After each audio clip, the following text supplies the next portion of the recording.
What's going on, everyone? How you all doing? Hope you guys are enjoying your holiday festivities. So today, I'm going to give you guys a special holiday gift video, and that is a 5s and 10s video, actually. So I've done movie reviews in the past. I've done a 5s video of my favorite Christmas carols or songs. So I'm finally going to give you guys my top 5 favorite Christmas movies, actually. So yeah, I know only 5. Well, it was hard to make a list, or narrow down a list. Not even a top 10, maybe a top 8. But of course, it was kind of easy to pick out the good ones from the shit ton of bad Christmas movies, and there are a bunch of them, actually. So pretty much that's that. So I'm gonna give guys my 5 favorite movies on this list. There will be a bunch of honorable mentions. I will tell you that. Okay, so without further ado, let's get started. Coming at number 5, The Christmas Carol. Yes, the Dickens classic that's been retold time and time again. There's been so many different iterations over the years. From from the sound era to the 30s to the 50s to today, actually, and all that. And there's so many different good versions out there. You have the 1951 version, which some people say is the most famous one, but some people would say that the most, possibly the best one, is the 1984 version with George C. Scott. I don't know. Take your pick, but I will say my vote would probably go on the George C. Scott version. And the reason why is because it was the very first Christmas Carol movie that I actually saw. Actually, there's so many other different versions. You got the Muppets. There's Disney. You got like an animated one. There's so many different ones, but this one stands out, and that's because it's just perfect. Actually, George C. Scott just nails this role of Ebenezer Scrooge perfectly. He fits the bill. He took it so good, and in fact, his wardrobe, the character that that Scrooge wore, it was actually more toned to the book, actually, because all the other ones depicted Scrooge, just for the most of the story or the movie, being in his nightgown and his cap, and so they were like, George C. Scott even opted no. I'd rather go and stick to the source material. And I'd say he followed true to his word, and they really did a good job. The sets is perfect, actually, and also they actually shot this in England, and believe it or not, if you go to England in Shrewsbury, there's still a production headstone that says Ebenezer Scrooge in St. Chad's churchyard, actually. So there's definitely a reason I gotta travel to England now just to see this marker of Ebenezer Scrooge that was used in the Christmas Carol, and that's saying something. And it's a very good adaptation. Like I said, the story's good.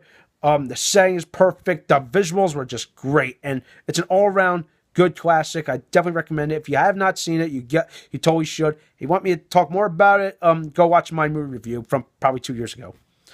Coming at number 4, Home Alone. Why the hell not? This movie made me fall in love with the holidays and Macaulay Culkin. Yeah, come on. And of course, also came up the big premise was, oh my God, yeah, what would happen if you were left home alone? Well, you'd probably have a grand old time yourself, actually. But then again, they have the baddies trying to break in and steal your stuff. So it was just definitely loads of fun. I can't remember most of the dialogue. And and of course, then there's the standout movie within the movie, the Angels with Filthy Souls thing. I really liked that part. It was like a true nod to the film noir genre, as well as, it was just the most iconic part of the movie. Because believe it or not, it's not a real movie, but borrows elements of an actual movie with a similar title called Angels with Dirty Faces. I mentioned all this in a previous movie review, actually. So definitely say, if you've not seen Home Alone, where the hell have you been living for the past 20 years? So watch it. Number 3, White Christmas. Now I'm really going old school. Believe it or not, I actually saw this movie in middle school, actually, and this made me say, wow, this is pretty cool. It was like, this movie not only just, how do I say, immortalized the words White Christmas and Bing Crosby, and that's the two biggest things I associate with Christmas, and that is Bing Crosby and snow. So there you go. And like, Bing is a great singer. The songs are just great.